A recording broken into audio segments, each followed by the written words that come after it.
everyone, Mr. Steve here with Mr. Kevin. Welcome back, and let's get moving. So we're going to continue with our bridging.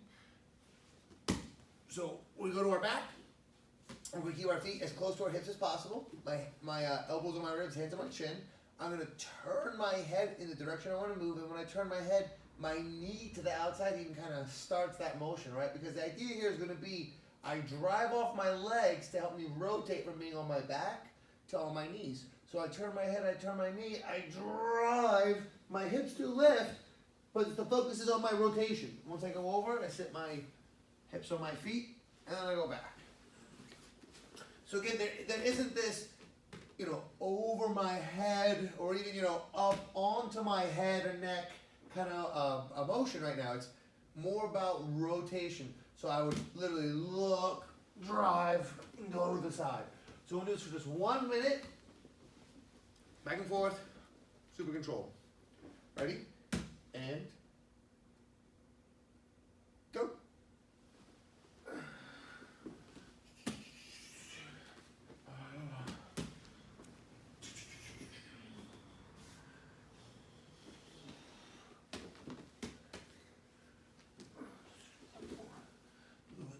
Keep moving, watch your space.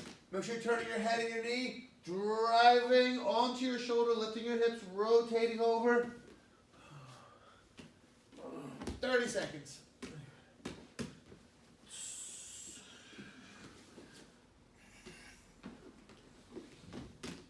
Pushing your feet into the ground.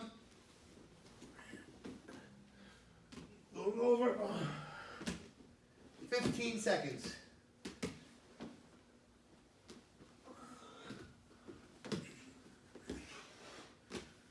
Less than 10.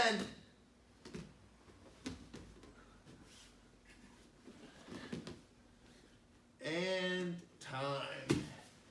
So we're going to work our partner shrimp drill.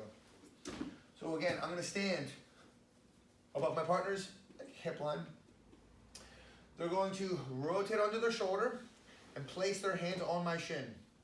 Their feet push, extending their hips forward. Remember, your hips come off the ground, right, slightly, because the idea is that my weight is on my shoulders and my feet. Then once my hips hit the ground, my weight shifts back to my hips so that my shoulders can rotate away. You can pull your knees and your feet end up in front of the person's legs. So you literally should pull your feet out, pull your legs up, pull your feet on front, and then I'll step forward. So as Kevin will turn onto his side, his hands are kind of extending, they try to lock out. His feet drive his hips up, and he squares up, pulling his feet out. And we're going to do this again for 1 minute. We'll move from one side, extending, pushing his hips up, boom, pulling his feet onto my knees. This is arguably one of the most important movements in jiu-jitsu, but it is not easy. Your feet have to push. Your hips basically go up to where your shoulders were. Remember, when Mr. Kevin turns onto his shoulder, right, his shoulder line right now really isn't moving much. It's his hips that go up around the shoulder. Then the hips don't move. It's the shoulders that move after. So 1 minute, up and down, a small area, right? You don't need a huge space for this, but we're going to do like 2 or 3, switch 2 or 3. So turn around, Kevin, how about this? We'll go 1 minute. Echo. Play. And go. Other side. Extending, pushing. Alright. Control. Pushing his hips forward with his leg, right? Not pushing with his arms as much as just locking his arms out. It's his legs that push his hips out.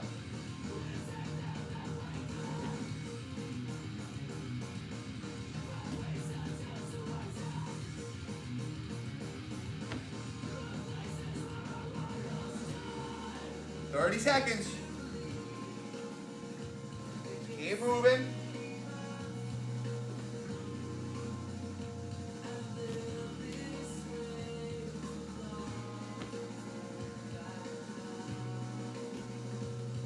Less than 15.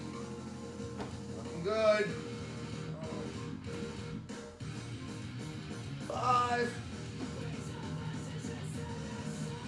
And echo. Pause. And time.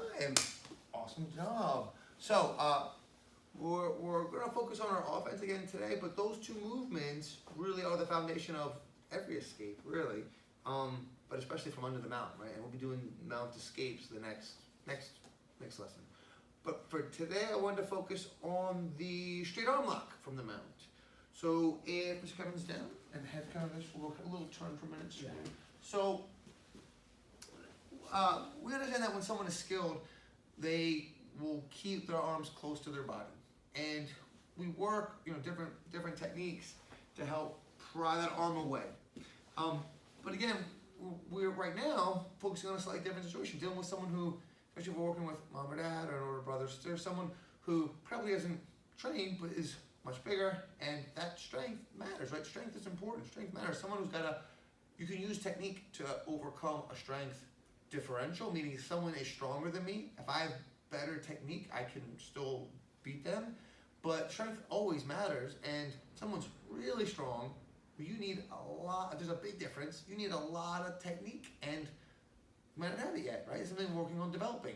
So with that being said, if Mr. Kevin were to extend out, we were working this a little bit before, right? Where if he's pushing me away, this is bad for me, he could, if he's way stronger, throw me off, and our goal is to work to the inside, right? And when I work to the inside, it'll let me lower my weight, hook my feet, and then we tried to stay low to work, we were just least strangle. So right now, Mr. Kevin's gonna push, but I'm unable to get inside. Even if his arms, for whatever reason, I can't break that grip. So instead, we're gonna use the fact that he's extending his arms away to, against him, right? So we're gonna pick an arm that we wanna attack. And like I said, I don't have to get my shoulders to the inside now. So I just put my one hand in the center, right? Either center chest or shoulder. And my other hand will go around the arm. So we kind of turn to the side, just a little bit here. I'm going for Mr. Kevin's right arm. I'm going both my arms, as if I could just be holding his arm like this. But just as a reference point, we often will put the hands on the person so you can put a little bit of weight on the hands. And this lets me slide my knee up to his ear. The leg that's on the side of the arm I'm going to attack goes up to his ear. As my knee goes to his ear, I'm going to turn my hips across his body. So my knee comes up, it'll touch the ground. As it touches, I'm going to turn, but I really don't want to just have my foot up like this. If I could, I would like to, when I turn, get my foot to go all the way under his arm. And this lets me put my weight on him, right? Because right now there's no space. And if I put my foot, and again, I can even, I can sit my weight on the person. For balance, I will put my hand on the ground. But really, as long as my weight's on the person, because I have to make my other leg light so it can go over his head. So this leg will go over his head. Right, I'm going to keep my feet curled. I'm going to control his hand as I sit slow and easy. I'm not trying to fall back super hard and hurt Mr. Kevin's elbow. As I sit, right, my knees pinch, my feet curl. I can grab his wrist with two hands. Like how Mr. Kevin's hand touches my head. I want to have his arm this deep. I don't want it to be shallow. My knees pinch. As I go straight back, I'm pulling his arm, his elbow, over my inside hip, the hip by his knees. So as it comes down, my knees pinch. Now, as we go back, my legs, my feet push into the ground, and I'm gonna lift my hips straight up. So remember, I'm pulling down and lifting up. So, from the mount, our partner's gonna push straight up. I'm gonna go around their arm. I put my knee to the ear. As I put my knee to the ear, I turn my other leg. So I can sit on them. See how my body is sideways? I'll control his arm.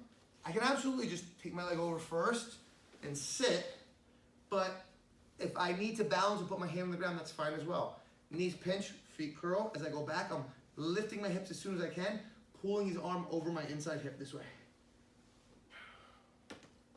So again, I should turn this way. Yeah. And he pushes. Boom.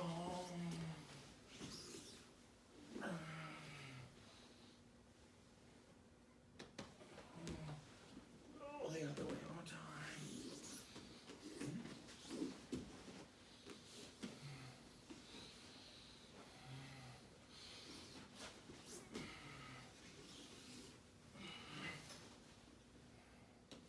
So we're going to do this for 1 minute. No resistance. Our partner will make it as easy as possible. They're gonna push, right? They're gonna leave their arms up. If you're more experienced and you wanna work both sides, it is a challenge to attack right arm, left arm, right arm, left arm. But either way, work with control. The moment a partner feels any pain or discomfort, they should tap or say tap. So just for 1 minute. I guess I'll have you face this way. I guess from the side view would be best.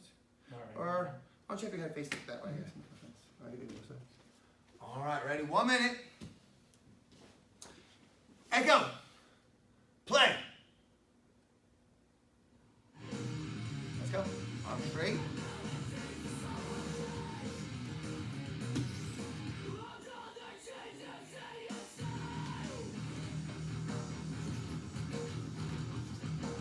The other partner's gonna push and capture the arm, knee, turn.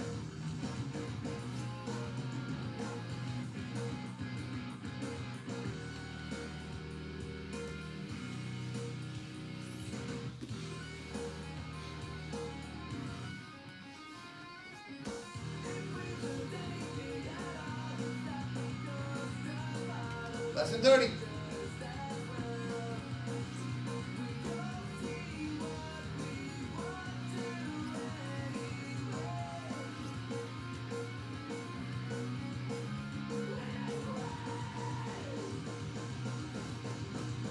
Seconds.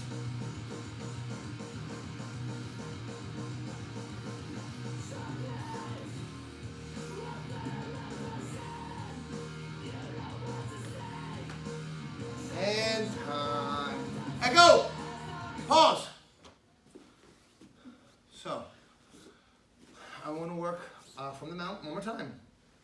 This time, I want the person on top to try to work any submission, right? I mean, the two that we've worked in here really recently over the sleeve choke and the straight arm lock. But if you can work your Americana or your triangle or any submission person on bottom is going to try to throw you off. They're going to try to bridge you off. Once we're out of position, we stop and we start. So just positional sparring, right? If I'm able to throw Mr. Kevin off or reverse the position at all, we just stop. Again, if anything hurts, always just tap. Might be smart. But at the same time, recognize that it's about an appropriate level of resistance, because again, if you're not on mats, in here, we have a lot, it's safer. So if you're going, too hard and end up smashing your head, or just, again, I can't say this enough, we gotta put the emphasis on safety. With that being said, we'll work again from the mount, just 1 minute. All right, let's do it. Echo, play. All right, 1 minute. Ready? So before we start, we're gonna touch up, right? Touch up, and go.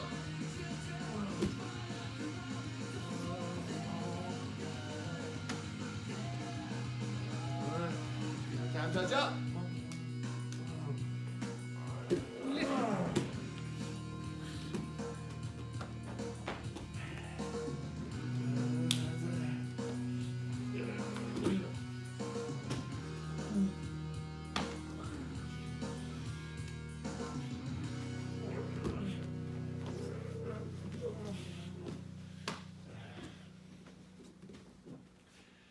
Keep going, 30 seconds.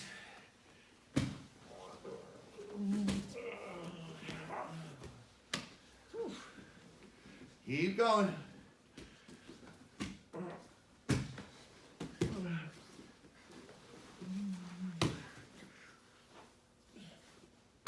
Nice. 10.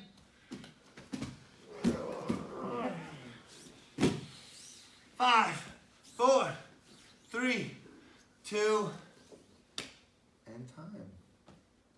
Awesome job, guys. So like I say every video, this would be the time where, it depends, right, in the situation. If you're a brother and sister who train and mom and dad are okay with it, you could do more resistance training. If this is just mom or dad and one student, you can do more of the positional sparring or work on putting this together. You've been watching class, you know how we train. We're here to have fun, be safe, and improve skills. So, excellent work. Again, we love reading the emails and seeing the pictures. If you are doing this, please get a pictures, because as we always say, we really do miss seeing everyone. It's always important to remember how temporary this really is. In a year, we'll be like thinking back, wow, that was pretty crazy. But things will be, well, not exactly the same. They're not going to be like they are right now. So, thank you for joining us, and we'll do this again soon. All right? Oh, 7 on our feet. Stand straight. And a sign of respect, we'll bow.